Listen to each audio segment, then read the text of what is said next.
Sierra Leone is trying to come to terms with a brutal civil war that began in 1991 and only ended last January. Helping them is David Crane, appointed by the United Nations as prosecutor for a special war crimes court. I can assure you that I am an international independent prosecutor. I work for no one other than you.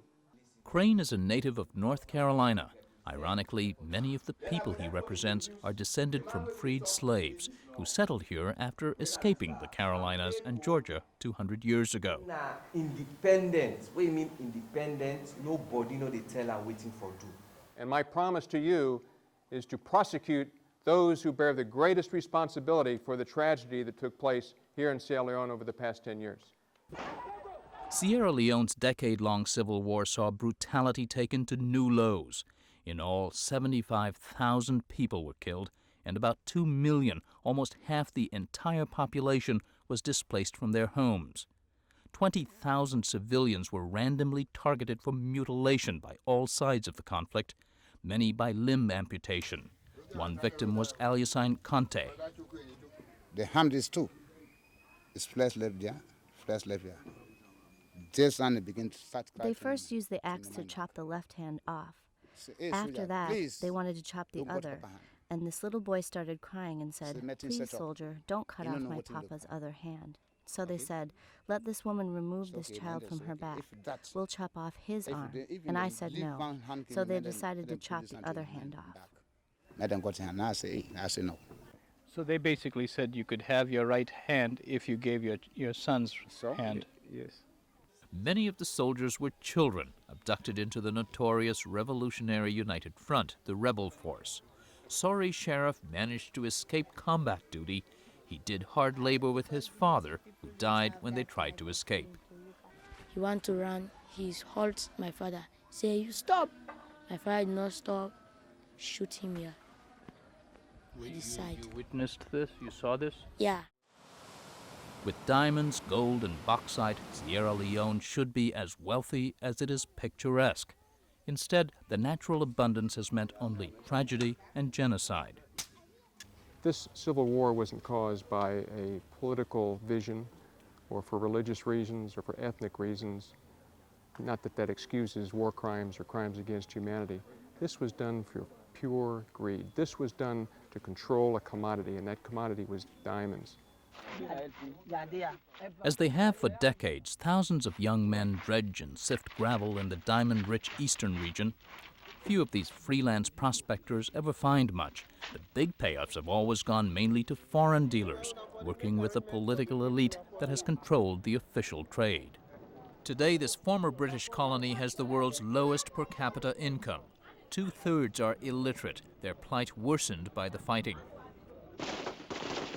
The war began in this region a decade ago when the RUF rebels, backed by neighboring Liberia, fought the government and army for control of the diamond trade, which in turn fueled arms purchases.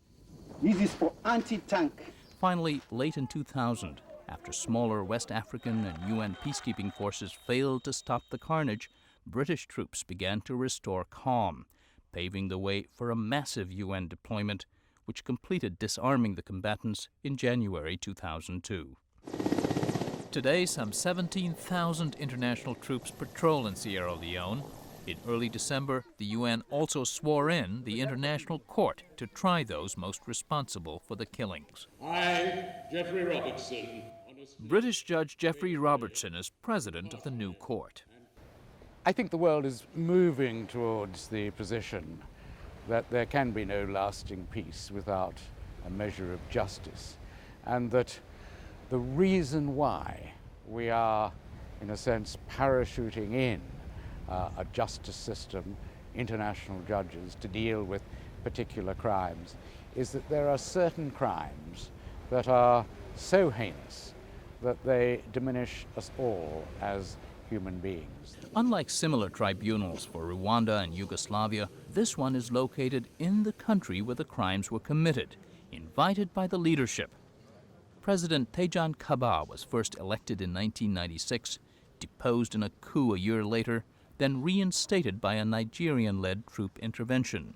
The main reason for the whole exercise is really to make sure that people see and understand that if they behave in the way they behaved here in the recent past, then the law will catch up with them. That's the message. It's not a question of retaliation or vengeance now. With limited resources and thousands of perpetrators, the court will only try about 20 of the war's kingpins. Most of the others accused will appear before a Truth and Reconciliation Commission. It will offer amnesty in exchange for confessions. Methodist Bishop Joseph Humper says victims will also be encouraged to testify. We will not expect you to forget, but we expect you to forgive. And the message to the perpetrator will be that you have, by our own cultural standard, a duty to express remorse, to repent, to confess, and to ask for forgiveness. Because forgiveness cannot come on a silver platter. Sierra Leone's Truth Commission follows a concept first tried in post-apartheid South Africa. Dr. Alex Borain served on that body and now runs an Institute for Transitional Justice in New York.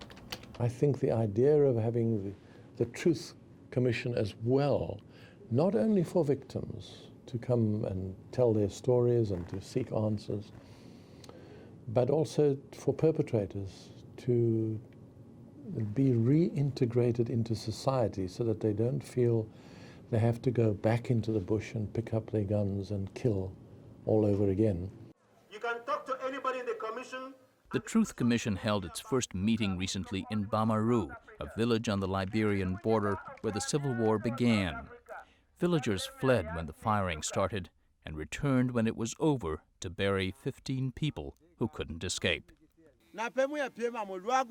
We don't care whether or not the perpetrators are brought to justice, a village elder told us.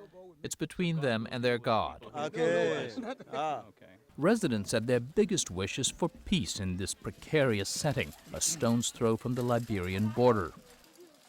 Sierra Leonean soldiers stand guard here, some themselves former RUF rebels.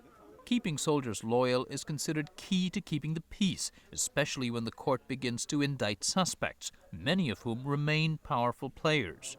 They include current Defense Minister Hinga Norman, whose faction, the Citizens Defense Force, like the rebels, is widely accused of atrocities. Norman says there may well be renewed instability and social unrest if the court is perceived as unfair.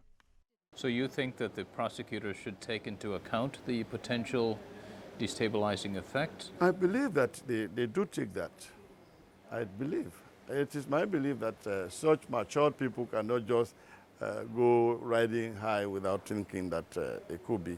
However, Judge Robertson says to fulfill its mandate of dispensing justice, the court must work strictly off evidence, with no regard for potential consequences. There were always the preference for doing deals, for allowing the torturers and tyrants to leave the bloody stage with amnesties in the back pocket, with their Swiss bank account intact. But that seems to me to be yesterday's argument. It's for those who are in charge of what, touch wood, is the improving security position in this country to look after. And indeed, those who do seek, if any do, to drag this country back into barbarism will themselves face trial, perhaps before this court or a successor. The UN may have brought a precarious peace but little long-term economic improvement. Despite efforts to certify and tax diamonds, official estimates are that 60% of them are still smuggled to neighboring countries for export to the world markets. More than justice, many ordinary Sierra Leoneans say their priority is life's most basic needs. We have nothing. We have no medicine for the children. If they need medicine, we have to beg on the street.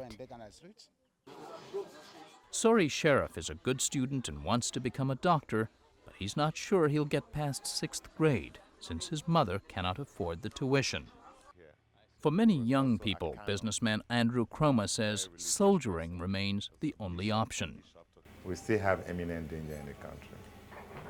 people. Number one is like the economy. People are still poor. And you have youths among them. If you keep them idle for so long, even adults who are unemployed, you keep them idle for so long, they can be candidates for mercenary action. They can be candidates for terrorism. Prosecutor Crane says that instability is just one reason Americans should be concerned. The other is the diamond trade. It does affect the American people because we are, in fact, one of the major purchasers of that commodity. I'm not sure the exact number, but it is well within the 70%. And so the American people need to understand that a diamond is a wonderful gift, but one has to remember that the origins of some of those diamonds may be, in fact, coated in blood. Crane will not disclose his specific timeline, but the first indictments are expected in the next few months.